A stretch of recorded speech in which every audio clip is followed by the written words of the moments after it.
विश्वास कैसा? एक विश्वास हो जाए कि भगवान बैठे हैं, भगवान बैठे हैं। कहां बैठे हैं? हृदय में भगवान बैठे हैं। बस फिर गलत नहीं होगा और वो मेरे साथ रह करके मुझ पर कृपा करेगा। ये ध्यान रखने की बात है। इस प्रकार से महाराज श्री ने इस वृत्तांत को, इस कथा को राजा परीक्षित के सामने रखा और बहुत सी बातें उन्होंने कह करके उनको संतुष्ट किया कि देखो सत्या मुक्ति और क्रम मुक्ति ये जीवन पर निर्भर करते हैं और वो जीवन कैसा होना है वो मालिक है और हम उसके नौकर हैं, भगवान है। उसके एक बड़ा खाता खुला है, उस खाते में तुम्हारा एक एक हिसाब लिखाया जाता है, एक एक हिसाब लिखा जाता है। बस इसको जोड़ करके सुने।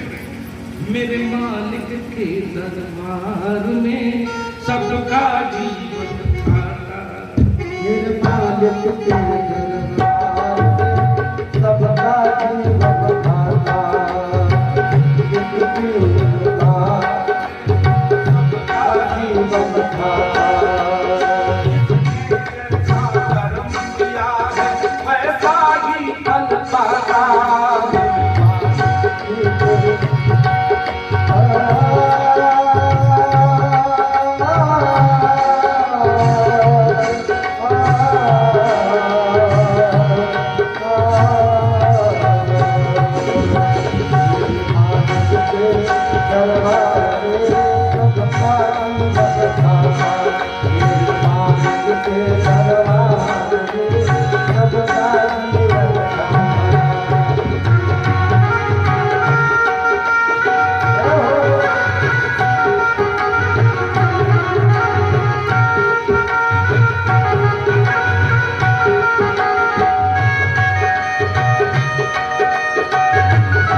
ज्यादा इसीलिए वो सारे जग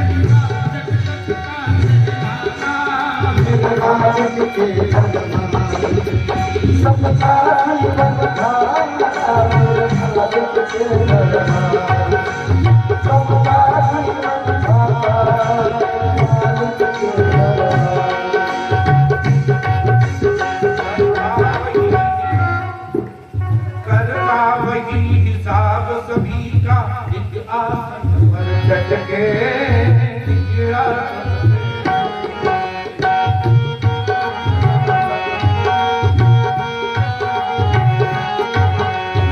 उसका फैसला कभी न बदले लाख कोई सर पटके हालांकि कोई सर पटके समझदार को चुप रहना है मूर्ख शोर मचाता मेरे मालिक के दरबार सबका जीवन धारा मेरे मालिक के दरबार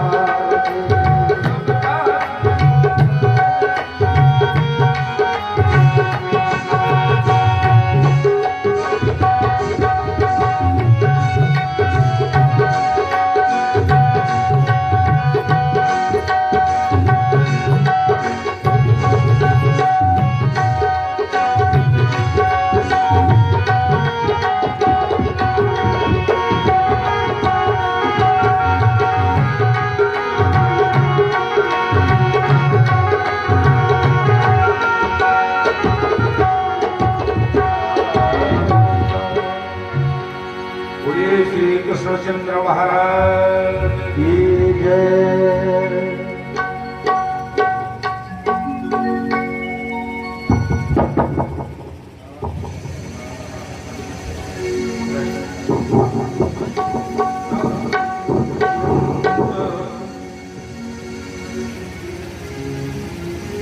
श्री सुखदेव जी महाराज ने एक और सी सुंदर सी कथा सुनाई। प्रत्येक कथा का एक वैशिष्ट है अपना। महाराज ने बताया कि जब दिव्य पुत्र बलि ने सोई दी थी, देवताओं पर इन तमाम असुरों ने, राक्षसों ने कई बार चढ़ाई की और उनकी अमरावती को जीते कई बार। महाराज श्री तो बड़े परेशान हो जाते हैं जब उनके पास देवता लोग जाते हैं। अब नहीं, जब कोई उपाय उनके पास नहीं बचता तब वो भगवान की शरण में जाता है। पहले नहीं जाता तो ब्रह्मा जी ने कहा भाई प्रार्थना करो, तो वो ईश्वर को परमात्मा, वो सर्व जगत का अधिकारी तुम्हारी सहायता करेगा। ब्रह्मा, शिव, इंद्र, बड़े बड़े देवता बैठ करके विचार कर रहे हैं। देखो हमारे जीवन में एक निश्चय नहीं हो पाता कि ईश्वर है कहाँ।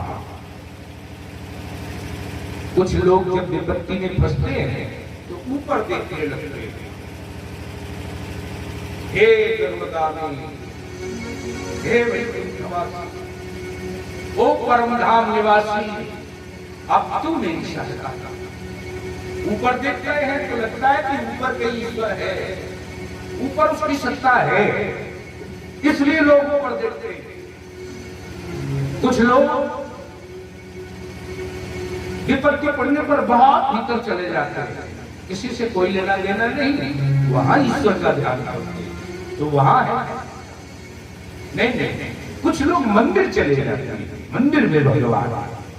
कुछ लोग किसी धाम का आश्रय लेते हैं, विचार करिए वो कहाँ है, यहाँ है, वहां है या कहाँ है। कबीरदास जी से भी कहा गया विचार करिए कहाँ है। मोमो कहाँ ढूंढे रे बंदे, मैं तो तेरे पास में, ना मंदिर में ना मस्जिद में, ना कावे कैलाश में मोह कहा ढूंढ बंद है। कहाँ ढूंढता है? देवताओं ने कहा महाराज जी मेरी बात समझ में नहीं आती, मैं क्या करूं? तो पूर्व वैकुंठ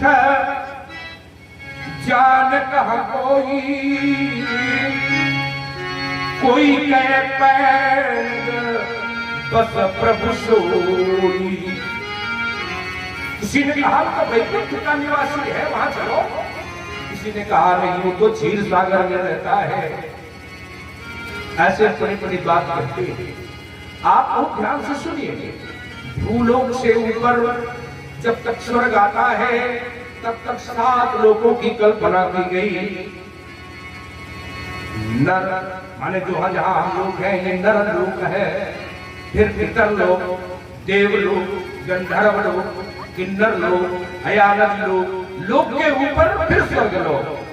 तो 7 लोगों की कल्पना यहाँ तक, और उसके ऊपर और सत्यलोक, तपलोक, जनलोक, और उसके ऊपर भी साकेत लोक। साकेत के ऊपर से भी ऊपर, सबसे ऊपर वो लोकवासी है। वो ये निर्णय होने लगा वो कहाँ मिलेगा?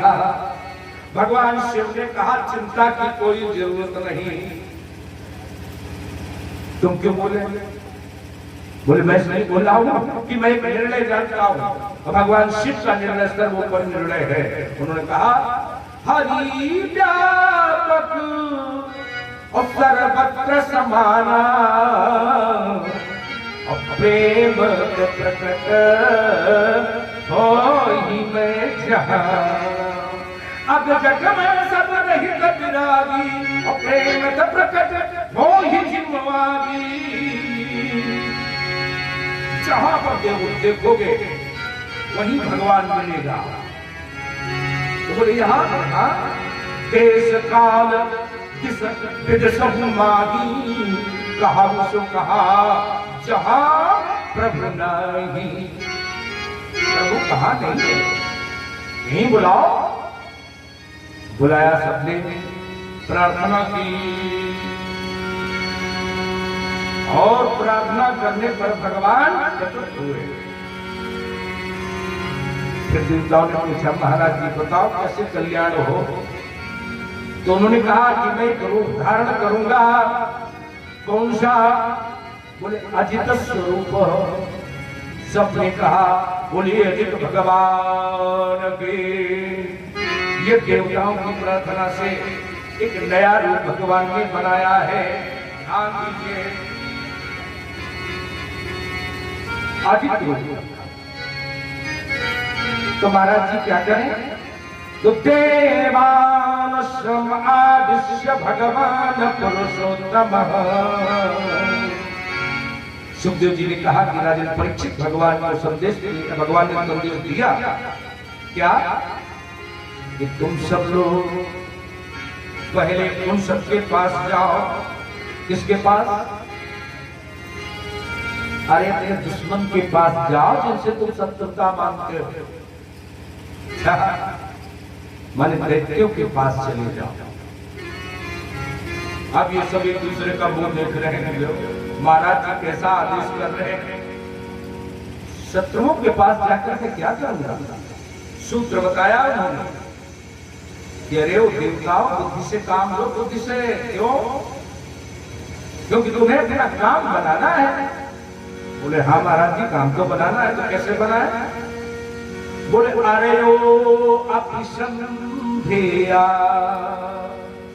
दुश्मन से मित्रता कर लेनी चाहिए। सूत्र देखिए भगवान का। अरे ओ अभिसंधेया सत्य कार्यार्थ गौरवे। अगर उत्तम काम बनाना है, अच्छा काम बनाना है तो शत्रुओं से भी मित्रता कर लो। अब ये फिर पे खड़े हैं कैसे महाराज? बोले एक उदाहरण उन्होंने सिखा करके दिखाया कि एक मदारी ने एक पिटारी में सर्प बंद कर रखा था। सर्प संयोग से एक चूहा आ गया उस पिटारी में। वो घबराया कि अरे इसमें तो सर्प है। तो सर्प ने ढाढ़स बंधा दिया, अरे अरे चिंता न करो, हम तो तुम मित्र हैं, तुम भी इसमें बंदी, हम भी इसमें बंदी, हम दोनों एक दूसरे के मित्र हैं, क्यों घबराते हो? चूहा ने बात तो मानी, लेकिन भय लगा है। और बताया उन्होंने कि उसने उसे सुझाव रखा, एक बात कही, प्रस्ताव रखा, क्या कि तुम इस पिटारी को काट सकते हो? तो बोला हाँ काट। तो बोले काट दो उस पिटारी को, फिर तुम भी निकल जाना, हम भी निकल जाएंगे। चूहे ने बात मान ली, उस पिटारी को चूहे ने काटा और जैसे ही निकलने भर की जगह बनी, वैसे ही सर्प ने कहा कि रुको। बोले क्या? पहले मैं निकलूंगा। उसने सोचा चलो सामर्थ्यवान है, निकल जाने दो। उसने कहा सर्प से निकल जाओ।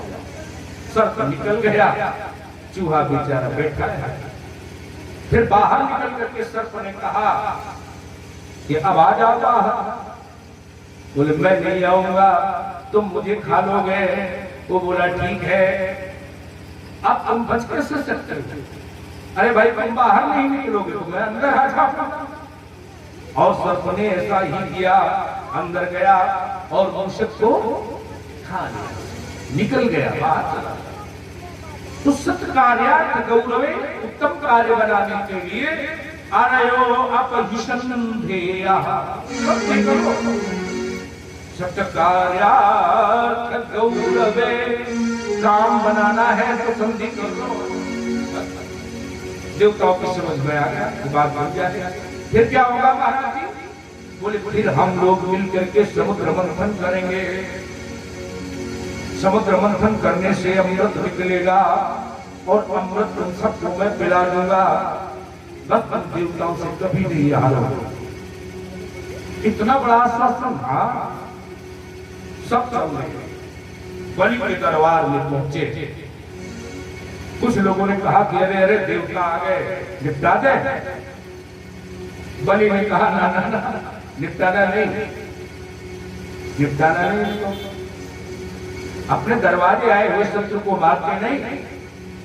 दैत्यों ने मिलकर के उनका स्वागत किया, बैठे, बात रख दी गई कि भैया हम तुम एक ही पिता की संतान है, माता अलग अलग है तो क्या हो गया?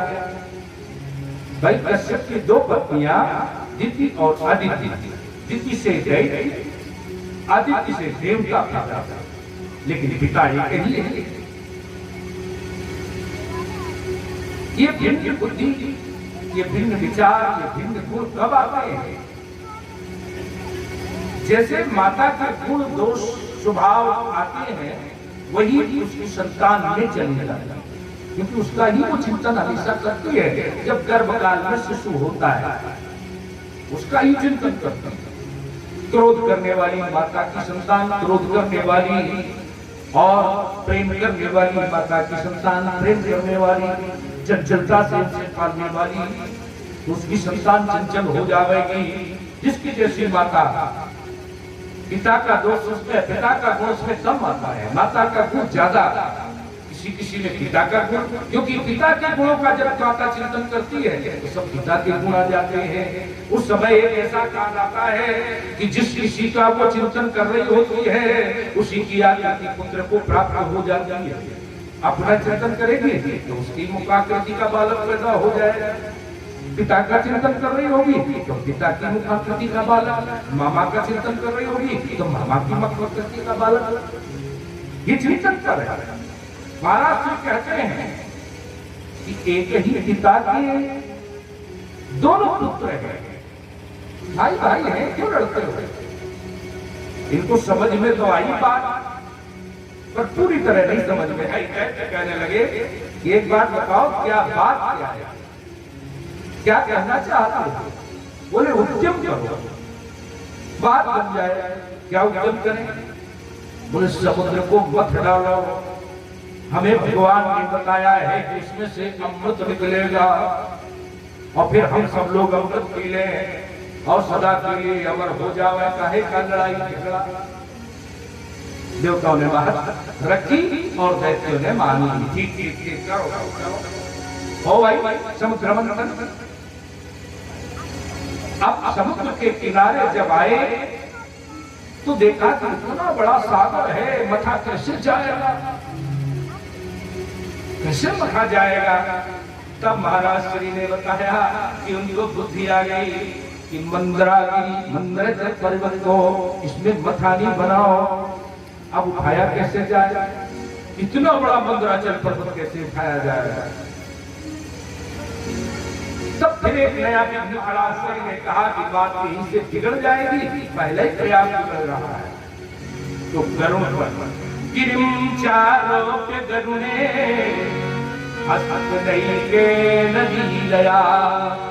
लीला से भगवान ने मंदिराचल पर्वत उठाया और गरुड़ पर लेकर के समुद्र के किनारे लाकर के रख दिया। वासुकी की मखानी बनाई गई। गिरम चारोप्य, बस अब मंथन प्रारंभ हो। चतुराई भगवान कर रहे, देखो जैसा हम करें, देवताओं से कहा देखो जैसा हम करें वैसे ही करना, अपने मन पे न कर देना। बोले हाँ महाराज जी जैसा बताओ। तो सबसे पहले ये फन की ओर लग गए। क्यों? क्योंकि दैत्य दीवानी है। फन की ओर ये तब लगेंगे जब पहले तुम लगो। ये लग गए। दैत्यों ने कहा महाराज अच्छा हमें बेवकूफ समझते हो। बोले क्यों?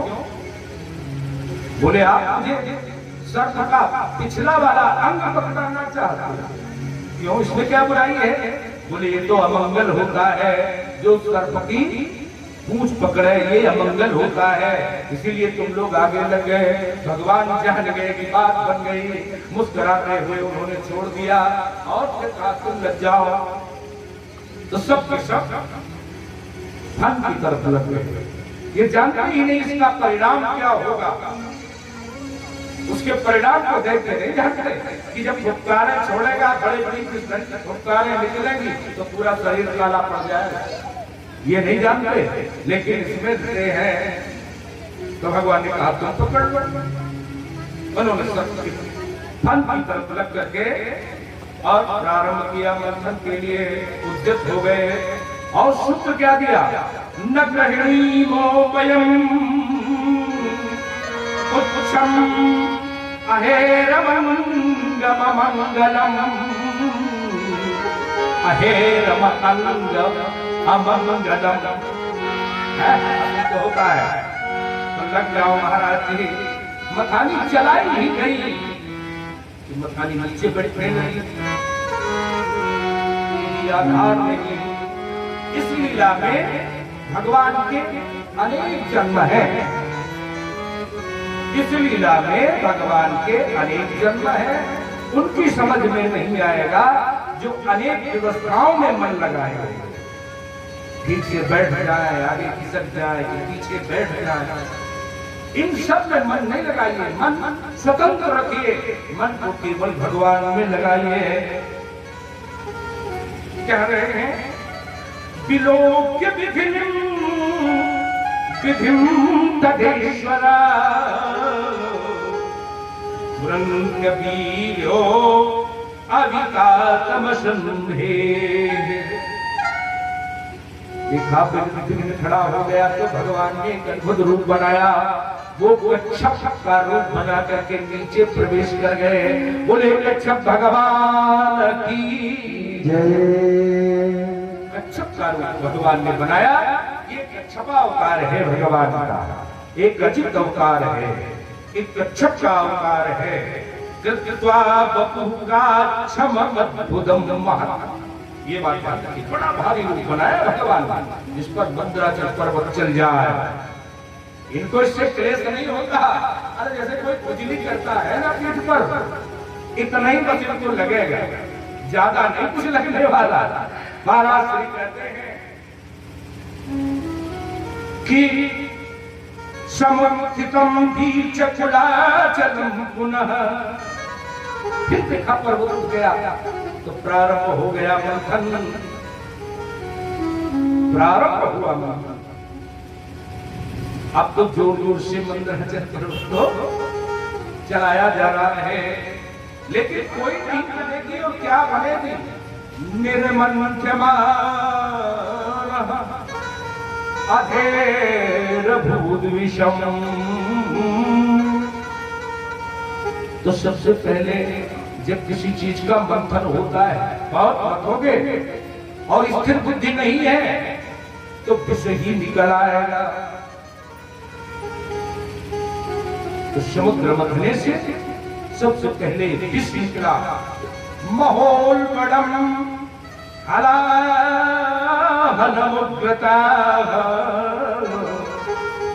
सारा संसार चलने लगा।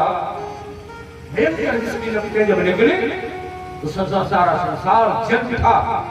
घबरा गया त्रैलोक, क्या होगा। भगवान अजित मुस्कुराए, सलाह दी कि चलो भगवान शिव के पास चले। भगवान शिव की एक महिमा निराली है, जो उस महिमा को जान करके सारे देवता पीछे पीछे, अजित भगवान आगे आगे चले और इन्होंने जाकर के भगवान शंकर का दर्शन किया। अब कौन प्रार्थना करे। तो सब देवता कहने लगे महाराज जी आप ही बने थे आगे, आप ही प्रार्थना करो। तो उन्होंने प्रार्थना की। वो प्रार्थना बहुत सुंदर, आप लोग भी सुनिए। भगवान शिव से प्रार्थना।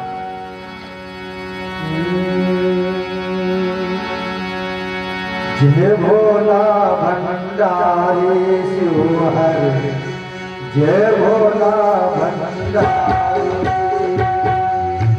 जय भोला भंडारी शिव हर, जय भोला भंडारी,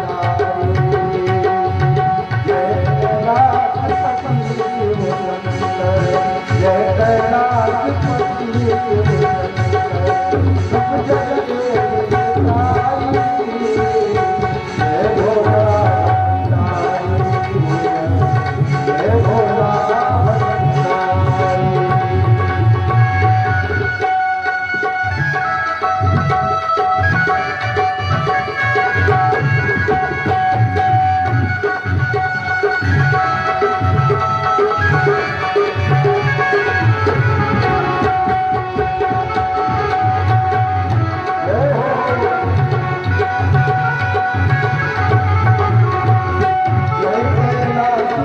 शिव शंकर, जय कैलाशपति शिव शंकर, सब जग के